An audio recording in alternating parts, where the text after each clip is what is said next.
The main series Pokemon games have always been popular and continue to grow in popularity since the new Pokemon Sun and Pokemon Moon releases. However, have you considered the games that many people forget about? In today's video, I will be covering the side series games that Nintendo have created and how they've impacted on the franchise overall. I think these games have really supported Pokemon overall as a concept, and they have some great ideas that I'd love to see carried into future games. Number 5. Pokemon Colosseum was a game released onto the Nintendo GameCube in 2004. This game implemented a stadium style of battling similar to Pokemon Stadium games, but an extra gameplay aspect was added as a form of open world RPG, which allowed both players to catch Generation 2 and Generation 3 Pokemon in the region of Ore. In the game, the protagonist known as Wes was a former member of an evil organization called Team Snag'em. This team had acquired a machine that allowed them to steal and catch trainers' Pokemon as if they were wild. Another team, Cypher, corrupted the hearts of Pokemon and gave them to trainers. With the help of Rue, a young girl who was captured by Cypher, Wes was able to snag the Pokemon back and purify their hearts back to normal. I really enjoyed this game. I think it was a fantastic spin-off. The inclusion of Shadow Pokemon was an interesting aspect to the game that I really wish that Nintendo had included in future games. The RPG aspect of this game, combined with the stadium battle style like I mentioned before, really makes this game like no other. I think that the way Nintendo have made a new region entirely for this game made it much more memorable to the older Pokemon fans. I'd definitely like to see something else like this in the future. I know we have XD Gale of Darkness, but I'd really like to see another remake of this kind of thing. Number 4. Pokemon Snap was a spin-off game designed for the Nintendo 64 and was released in 1999. This game is almost as old as me. The Pokemon Snap focused on a young photographer named Todd Snap and how he was asked by Professor Oak to raid his research. Todd was sent to Pokemon Island, where it's only inhabited by wild Pokemon, which made it a perfect place for gathering pictures. The style of this game promotes an idea of exploring the island and the Pokemon that inhabit it, as opposed to catching and training them. Travel in this game was restricted to the tracks that Todd stands on. However, he does have various equipment to help him in his travels, such as his camera, apples to attract the Pokemon, Pester Balls to stun the Pokemon, and a Pokeflute to awake any sleeping Pokemon. Some of these items you do only gain as you go through the game playing as Todd. However, if you play enough, you do get to a point where you also improve the speed that Todd travels at.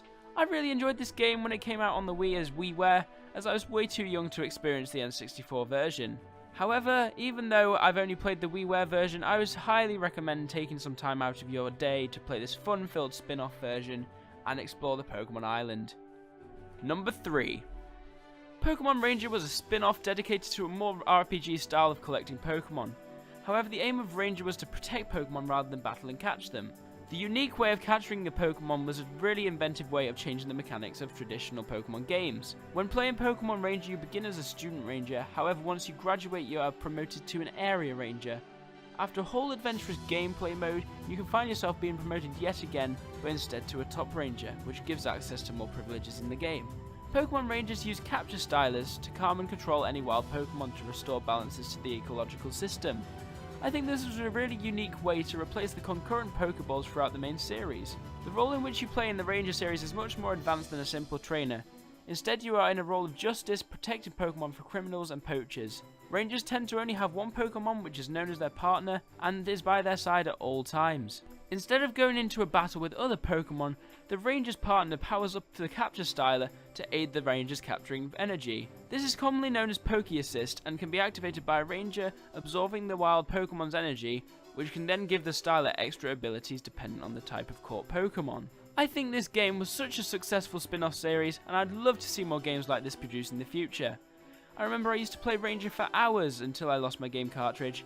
One thing I learned as I grew up around these memorable games is always keep an eye on your game cartridges. Number 2.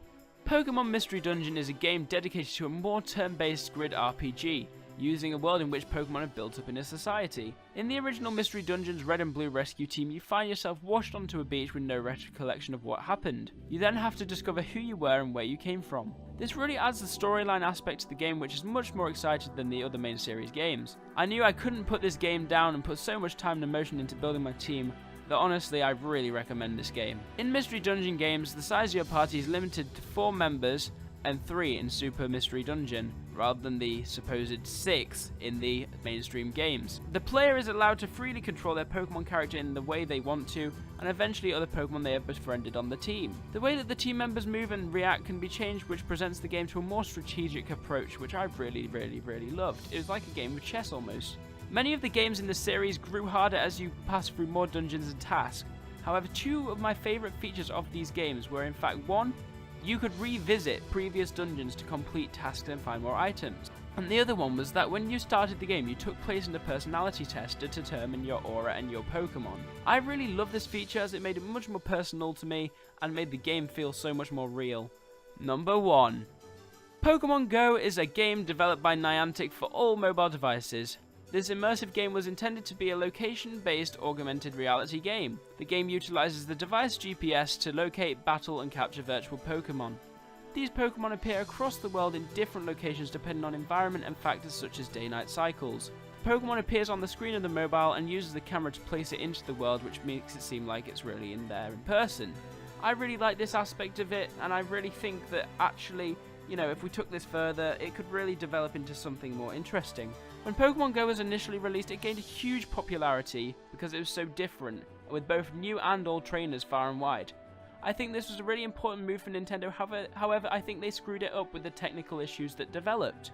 The servers were down constantly, and we had a massive amount of downtime which caused the game to just lose popularity. Until the recent update in which Generation 2 Pokemon were added to the game, this game was practically dead. Now that I've seen that they've added Pokemon Generation 2, I think that this will massively increase the game's popularity once more.